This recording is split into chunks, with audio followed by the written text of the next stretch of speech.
我是珊珊。今天我们修一款2681，也是大净水的，主板上可以明显的看到来生锈了。然后这是红色标，是证明浸过水才会变色，它原本是白色的。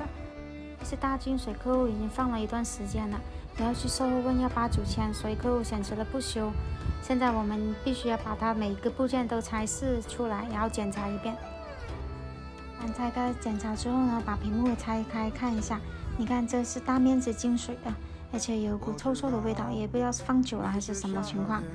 然后呢，我们可以看到这一个明显的区域都是一个水印，现在都还没干，其实客户已经放了有几个月了。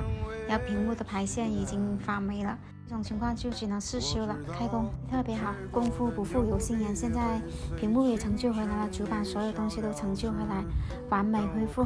谢谢大家，谢谢。